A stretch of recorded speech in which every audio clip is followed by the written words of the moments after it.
God bless each and every one of you. I'm so very honored to be here before you, humbled. I don't feel that I'm worthy to stand in the pulpit, but God sees differently.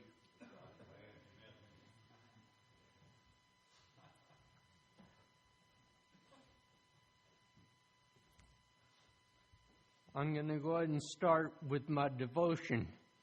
Hebrews chapter 6, verse 10. For God is not unrighteous to forget your work and labor of love, which ye have shown towards his name, and that ye have ministered unto the saints.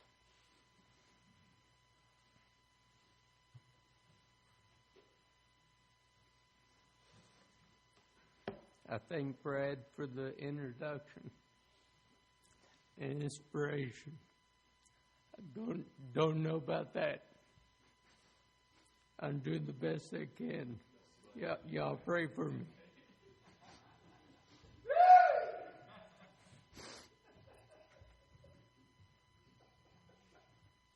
For God is not unrighteous. Forget your work and labor of love, which ye have shown towards his name, and that ye have ministered to the saints and do minister. I'm going to try to do his work today, as Brother Holland will try to do his work today, as all the teachers will try to do his work today, and bring something to our attention that either has eluded us, or perhaps we just need a call to remembrance. But there's a reason for it. You know, I'm very tired. I'm very tired. I get up in the morning, and I'm very tired. I go to work. I'm very tired. You see, I have a dog I lug around with me. Do I enjoy having to have him? No, but I need him.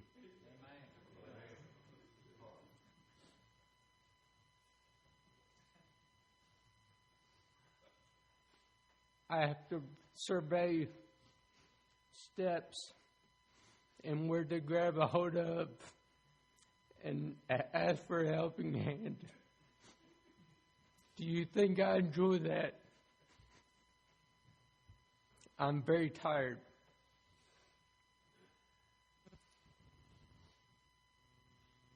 Many of you have issues in your life. I know a mother and father that have had in their care a son for 31 years.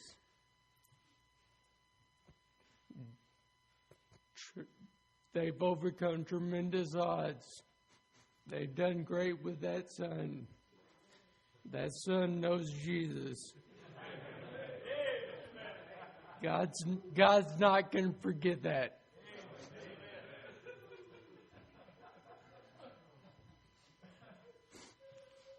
Now, I said, I'm tired. There's others of you that have physical ailments, that have great pain, that wake up every morning and do the same things, if not more, than what I'm doing. God's not going to forget that. We do it all for God, to give him honor and glory. There's a young man I've heard a story of who's dying of cancer. Very slow and painful cancer. He was very close to death. And his young father was talking to him and trying to muster up all the courage just to comfort his son that he knew was dying. And he says something about, son, when you get older, and the young child, 9 years of age, Daddy, I'm not going to get older.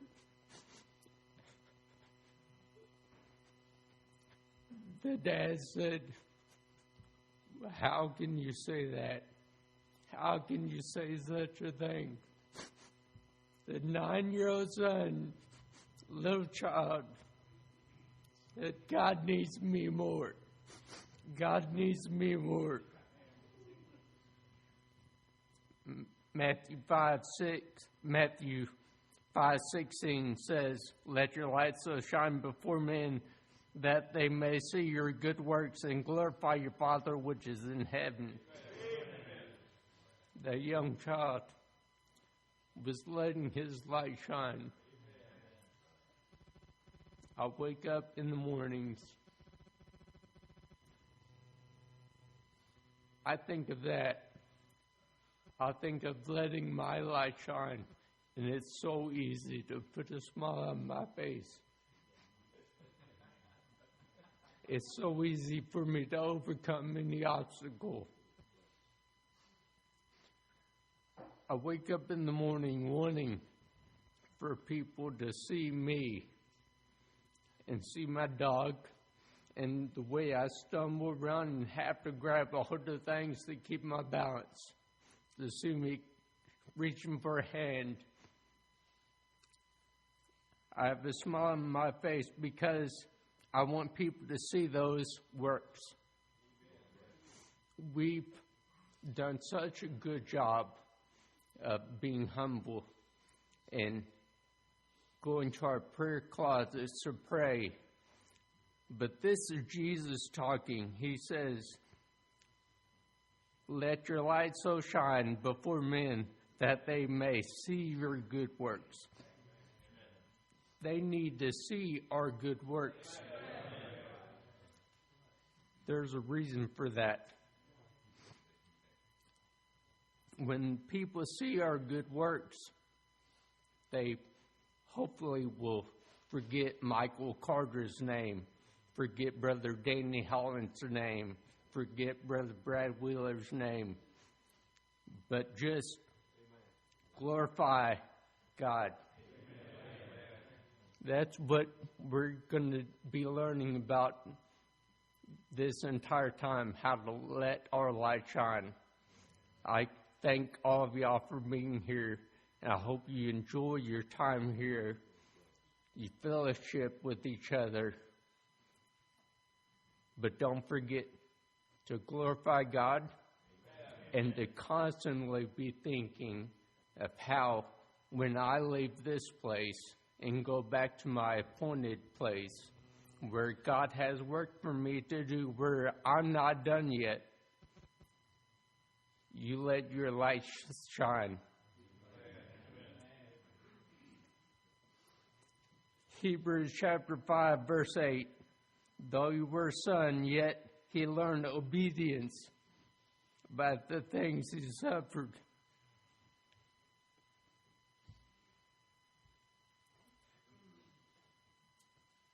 I thought I had a rough life there for a while.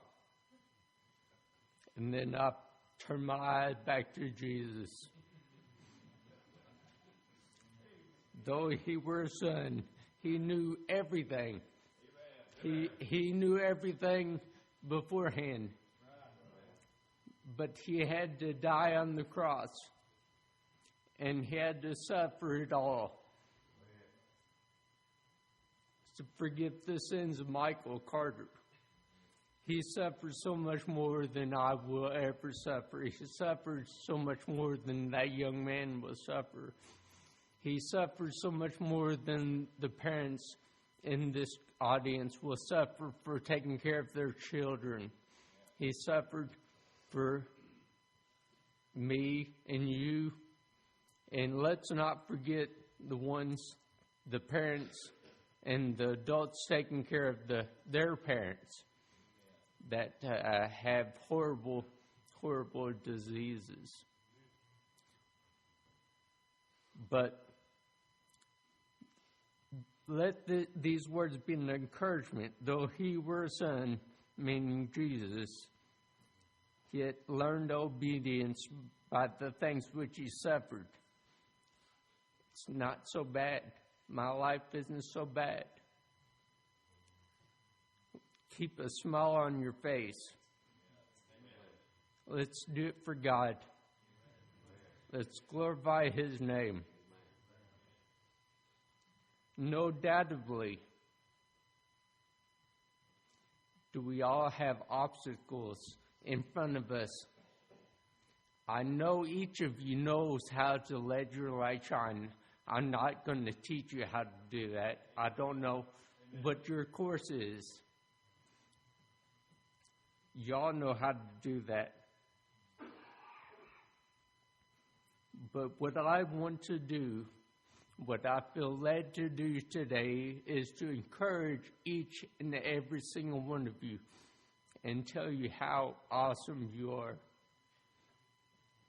how great you are, how appreciated this young man up standing before you thinks you are. You drove great distances, some of you really, really great distances to be here. We're going to glorify God.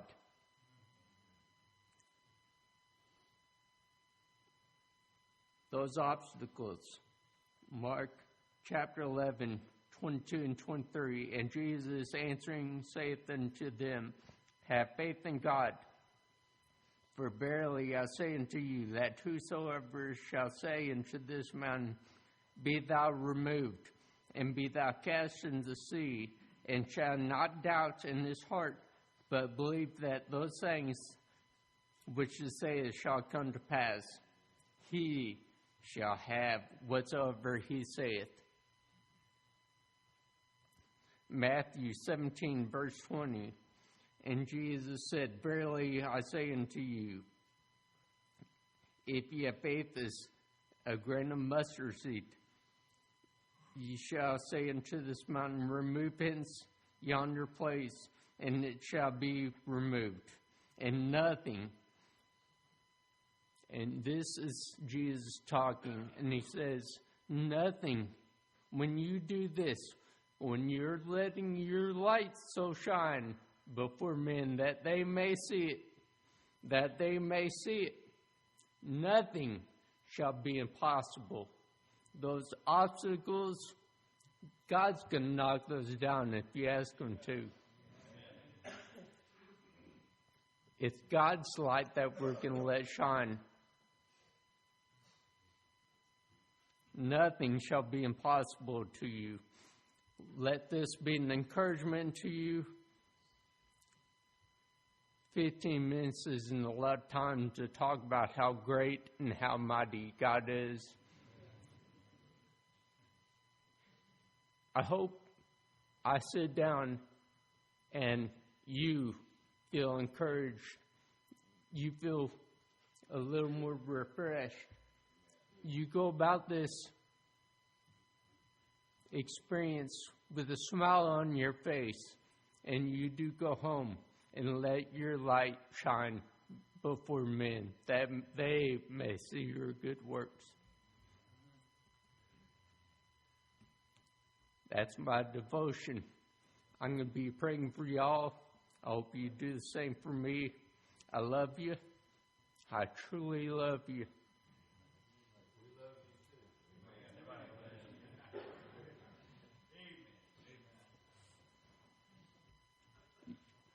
Y'all inspire me. I haven't been doing this very long, and y'all can see that I'm young, but y'all inspire me. I look to my elders. Young preachers, let's keep on looking to our elders, and then let's let our light so shine. God bless you.